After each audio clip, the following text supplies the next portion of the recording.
Alors Benjamin, déplacement à Sprimont samedi soir, c'est un match, on pourrait dire que c'est le début d'une série de matchs un peu plus difficiles, non? Bah ouais, tout à fait. Quand on a vu le calendrier, on savait qu'on allait avoir une fin du mois de mars et un début du mois d'avril assez compliqué avec tous les gros matchs. Donc voilà, on débute cette série avec un 18 sur 18, donc je pense qu'on le débute dans de bonnes conditions. Donc il va falloir continuer sur cette lancée, surtout au niveau de l'application, de la concentration et de l'organisation. Parce que je pense que depuis le début 2012, on est extrêmement performant à ce niveau-là. Maintenant, il va falloir être un peu plus performant au niveau football, hein, dans le sens collectif, parce qu'on a trop de périodes où on n'est pas tous en même temps à un bon niveau, et fatalement on laisse l'adversaire revenir dans le match. Donc je crois que contre ce genre d'adversaire, il va falloir être concentré pendant 90 minutes et être surtout présent au niveau des duels.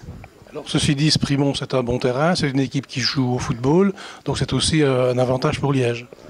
Bon, un avantage, je sais pas, c'est quand même un petit terrain. Eux vont être comme chaque semaine avec la venue de Liège où c'est le match de l'année, ils vont être gonflés à 200%. Donc je sais pas si ça va être réellement du beau football. Je pense que vu le petit terrain là-bas, on n'a jamais eu facile et c'est jamais été des matchs autres que physiques avec énormément de duels. Donc je pense pas qu'on va assister à un autre match, donc il va falloir être présent dans les duels, gagner les deuxièmes ballons et à partir de là jouer notre foot, parce que ça reste la base de nos qualités et certainement pas tomber dans le jeu de Sprimont qui va certainement vouloir exciter un petit peu les choses avec ce qui s'est passé la semaine passée, donc il va falloir rester concentré pendant 90 minutes.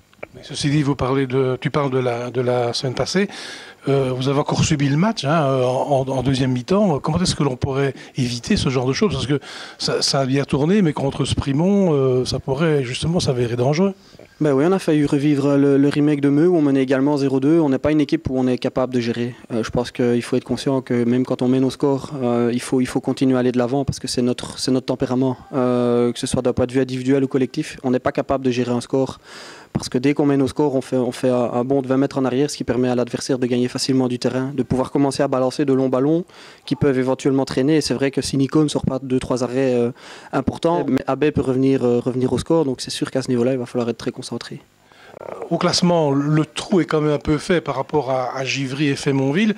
Est-ce que vous n'allez pas quand même pouvoir jouer un peu plus, je ne dis pas relax, mais avec un peu moins de stress?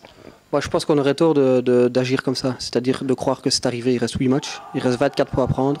C'est énorme, on n'en a jamais que 6 ou 9 d'avance, donc c'est très peu quand on regarde le nombre de points qui reste à prendre. Donc je pense qu'agir de la sorte serait négatif pour le groupe parce qu'on n'a pas cette mentalité-là et je pense qu'on n'est pas capable de le faire.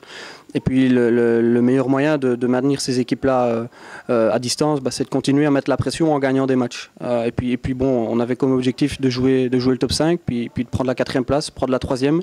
On s'est rapproché de Wallis en faisant une bonne opération, donc maintenant l'objectif c'est de prendre cette 2e place. Donc voilà, on continue crescendo et on y va.